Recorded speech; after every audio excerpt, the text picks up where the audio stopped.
your current role with the City of Baltimore, how's that, and how did you get there, and what are you doing there? What's your mission? Yeah, what an And interesting. I see the smile, by the way, so I already know it's fulfilling to you.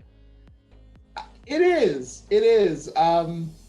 I think that I'm really lucky that when people, ask me about my job, I get to smile. That is, you don't see that, super often, and so I really, am lucky for that. It's also such a unique role and a unique opportunity that speaks to my strengths in this really beautiful way. It's impactful. It's rare. So, I mean, I could talk about it forever. So I work at the mayor's office in Baltimore City. I'm the mayor's chief advisor on LGBTQ issues for the entire city of Baltimore. You have to know a lot of stuff about a lot of stuff, because I can connect our community to every single part of that government, to business, to education, to transportation, to health, to the arts, to development. I mean, there's just so much. And to be in a position where, 15, 20, 10 years ago, our community wasn't really even whispered in the hallways of that place, right? And not only that, if you think about longer than 50, 100 plus years ago, there were active plans to eliminate us, and there are people working in that building to do that. So the fact that I get to confidently walk down the hallway and say that my role here is to make sure that never happens again, is so powerful, and I take it so seriously. And what's the name of your role again? It's changed over time. So when I first started, I was the LGBTQ Affairs liaison. Okay. It was kind of seen as a community neighborhood liaison position to establish lines of communication between the community and the government, which is important. But I think that my approach was, this needs to be a full force agency. There needs to be, we need to be talking about LGBTQ issues in policy and in community development and public safety and public health. The way that we solve our issues is really just not going to be through liaising. There has to be managing, coordinating. So I lobbied for a change in role, and then I was promoted to Director of LGBTQ Affairs. Now, what I wanted is a whole, agency with a staff and all that. And I think that's what Baltimore wants too. Until we were able to do that, I was like, let's, put some respect on, the work that I'm actually doing here. So I moved to that. We recently that's funny. We elected, but in many ways, for residents, their vote is their hire. We elected a new mayor in Baltimore City, just started like 3 months ago, Mayor Brandon Scott, a very young progressive Democrat, youngest mayor in like 100 years in Baltimore, I've 36 seen years. him on TV. Yeah. Yeah, Yeah, he's yeah. pretty powerful. I'm really motivated by his leadership. And so as we shuffle and all the HR stuff and administration stuff happens, Director of LGBTQ Affairs wasn't like a real place in the org chart. So right now my role is Senior Advisor to the Mayor on LGBTQ Affairs. And I'm also Deputy Director of the Mayor's Office of Neighborhoods, which is where my work lives. But it's almost like a just visiting, type role until we're able to scale up to ensure that Baltimore joins the list of cities that have offices of LGBTQ affairs, Philadelphia, DC, places in San Francisco and even Atlanta.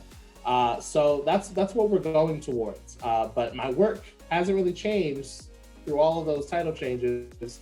I still have a whole, it's like a body of work when there's all these different aspects to it. So at the end of the day, I don't really care what they call it, as long as long as the work continues to get done. So let's talk about that for a bit, because then this is what's important in terms of recognizing you for your leadership is what does your day entail? What is that vision for how your work would, I mean, I understand it's not the liaison, it's the coordination, it's the relationship, it's the development, it's education, it's every part of where it touches. But tell us about that body of work, what are you touching day in and day out, and how are your leadership skills being called on and further developed even in your job? Yeah, that's awesome. I knew that it was going to be clear and really important when I first took the role to clearly communicate what is it I'm in here doing. This is a new body of work for government, not just in Baltimore, but really around the world. So we had a town hall and we distilled the community's vision and said, what we're here to do is to create, and it's an acronym called SUSHI, safety, unity, stability, health, and inclusion. That's what we want for the LGBTQ community. We want them to be safe, we want them to be unified, we want them to be stable, healthy, and included in how this city works and included in the picture of success. The ways that I do that is through an acronym called LERP, L-E-R-P, and it's law and policy, events and engagement, resource development, internal consulting, and program development. And so that's how I've been able to organize my work. Through each of those domains, there is a lot of organizing, collaboration, and teaching. So collaborating with the city council to draft new laws, review existing laws, collaborating with city agencies to review their internal policies and procedures, looking at state and federal policy opportunities, and making sure the community's voice is well organized there. So law and policy is kind of its own domain. And events and engagement, making sure that we're always bringing each other together, that we're celebrating our identity, that we're teaching the city about who we are, and that we're keeping the eye on government and not just when LGBTQ is in the headline, that we too care about where the city's money goes and what we're purchasing and the recruitment plan for the police department and resources for kids in schools. And so making sure that LGBTQ people in Baltimore City take their rightful place as residents, as voters, as taxpayers, people who need to be engaged in the government. Resource development and internal consulting is just so much training. It's a baseline that needs to happen in Baltimore City. So when I say transgender, when I say gender expression, when I say they, them as a pronoun, do you know what I'm talking about? Do we have the basic skills to communicate? And then also being a point of contact for all city agencies. I get phone calls all the time. Hey, we have an LGBTQ thing, help us out with that. So really seeing myself as a partner and an advisor and an internal consultant to the entire city government on how to do this work well.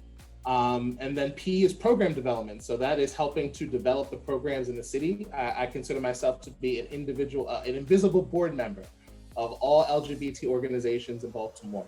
So helping to develop their programs with capacity building and technical assistance, but also developing new programs that don't exist. So our LGBTQ commission, a citywide employee resource group, a leadership pipeline for trans entrepreneurs. So there is a lot.